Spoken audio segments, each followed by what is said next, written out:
માણસ બને, પછી નર અને નારી બને, પછી શબ્દ અને સુરતા બને, પછી શબ્દથી વાતો થાય, પછી આમ રાડ્યું ન નાખે, છોકરાઓ બે ચાર હોય ને પછી દેકારો ન કરે, પછી ઈશારાથી વાત કરે,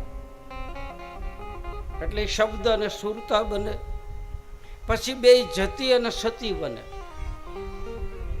સત્યને જાણે જોગને જાણે, એને કહે છે બે જતી સતી. અને પછી છેલ્લે બે શિવ અને શક્તિ બને, અને બે શિવ અને શક્તિ બે જુદા છે એ એક બની જાય, એને કહે છે અર્ધનારેશ્વર ભગવાન. બે એક થઈ જાય. આવો ગ્રસ્તાશ્રમ જેનો સુંદર હોય, દાંપત્ય જીવન એટલું બધું. આજે આપણે સમાજમાં બધે જોઈ છીએ તો દાંપત્ય જીવન બધાના વેર વિખેર થવા માંડ્યા, નથી લાગતું? હા, આમ ઘરમાં સુખ ન હોય.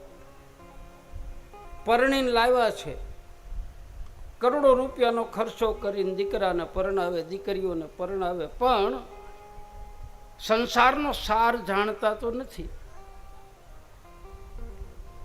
કોક ભાગ્ય જ બે માણસને આમ ભળતું હોય છે, બાકી તો બધું ટગડાઈને બેઠા હોય, બેન આમ બેઠી હોય, ભાઈ આમ બેઠો હોય.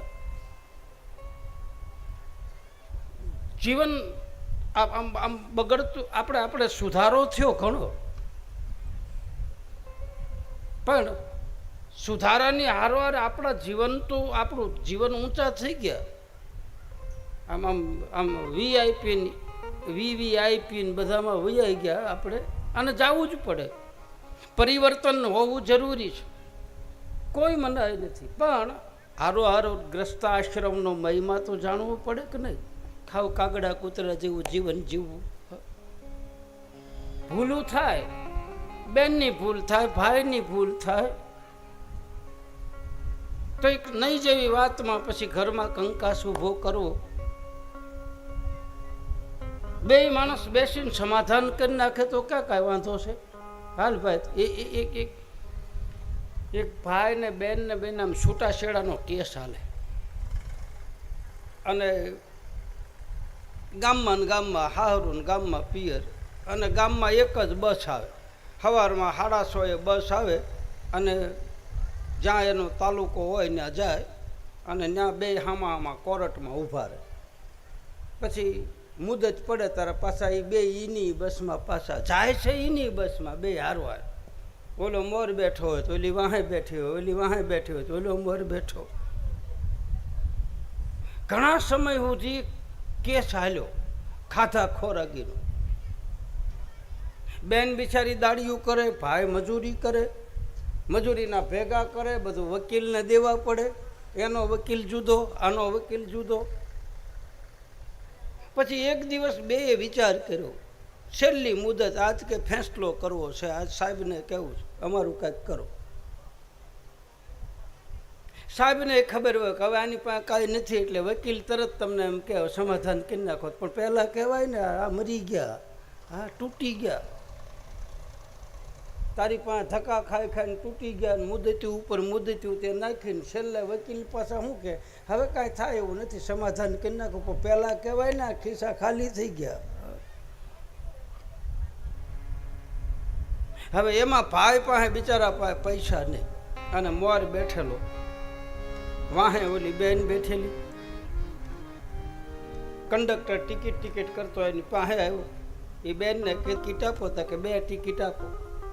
પણ બેન તાર 2 કેમ? તું 1 છો ને? તા કે ઓલો જો કાળો બુસ્કોટ પહેરીને મોર બેઠો છે ને, એ મારો ઘરવાળો છે, 1 ટિકિટ એની આપો. 2 ટિકિટો લીધી. ઓલો ટીટી એની પાસે ગયો કે સાહેબ, તો કે તમારી ટિકિટ લઈ લીધી છે, તમે ચિંતા ન કરો. પણ મારી ટિકિટ લીધી કોણે? તો કે જો હા મેં પીળો હાડલો પહેરીને બેઠી ની બાઈ. ઓલો ઊભો થઈ ગયો કે એ તો મારી ઘરવાળી છે, અમે બે તો આ કોર્ટે સીડ્યા છીએ, અમે તો બે હામાં કેસ કર્યા છે. બીજું સ્ટેશન આવ્યું ને એટલે ઓલો એની પાસે ગયો કે તે ટિકિટ લીધી મારી. તકા તો હવે તને એટલું બધું પેટમાં બળતું હોય તો હાલને કેસ પાછો ખેંચી લે ને, આપણે બે ઘર ભેગા થાય. હાલ તને તને જો એટલું બધું મારું બળતું જ હોય તો પછી હું કામ ધક્કા ખવડાવે છે? બે ઉતરી ગયા, ઉતરીને ઘરે વહી આવ્યા, સમાધાન થઈ ગયું. હા બાપ, આવું આવું સમજો. જીવન બગડવું ન જોઈએ. આ ગ્રસ્તા આશ્રમમાં એટલા માટે ભગવાને લગ્ન કર્યા છે, મને તમને બતાવે છે. સંસારમાં રહેવું, બાળ બચ્ચાઓને મોટા કરવા આપણું કર્મ છે. કોઈ ભાગવાની વાત નથી કે કોઈ વયું જવાની વાત નથી. ધન્યો ધન્યો ગ્રસ્તા આશ્રમ, એનું દાંપત્ય જીવન ઉજ્જવળ બને. ભગવાન કૃષ્ણ અને રૂક્ષ્મણી ગુરુના ચરણમાં ગયા છે કે અમારે જીવન કેમ જીવવું, અમને બતાવો, અમને માર્ગ દેખાડો કે અમારા આત્માનું કલ્યાણ કેમ કરવું, અમારા જીવનમાં વિકટ પરિસ્થિતિ આવે તો શું કરવું, સંકટના સમયે અમારે શું કરવું. આવો સદગુરુની પાસેથી બે જણા બોધ લે છે, ઉપદેશ લે છે. જવું જ પડે છે. ગુરુ વગર કોઈ વસ્તુ પ્રાપ્ત નથી થતી ભાઈ. સદગુરુ હોવો જરૂરી છે. હવે સદગુરુની વ્યાખ્યાઓ આપણા શાસ્ત્રોમાં બતાવે. સદગુરુની વ્યાખ્યા શું કહેવાય? સદગુરુ એટલે શું? આપણા જીવનમાં મૂંઝાઈ ગયા હોય, આપણને કાંઈ દિશા ન હોતી હોય, આપણું માનસ કાંઈ કામ ન કરે, આપણી બુદ્ધિ કામ ન કરે, અને એવા પુરુષની પાસે જઈએ આપણે, જે સમજદાર વ્યક્તિ હોય. પછી કપડાં સામું ન જોતા, કપડાં કેવા પહેર્યા છે એ ન જોતા.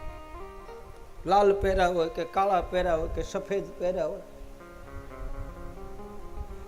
કોઈ જાણકાર માણસની પાસે જઈ અને આપણા મનની વાત બધી કરી દઈ અને આપણને જે શાંતિથી સલાહ આપે કે આ માર્ગે તું વયો જા, તું સુખી થાય, આપણને એ સલાહ હાસી લાગે અને આપણે એ માર્ગે હાલવા માંડીએ, એ આપણો સદગુરુ ગણાય. હાવ હેલી વાત. કોઈ સજ્જન પુરુષ મળી જાય, ખાનદાન પુરુષ, વર્ણ કોણ છે મત જો,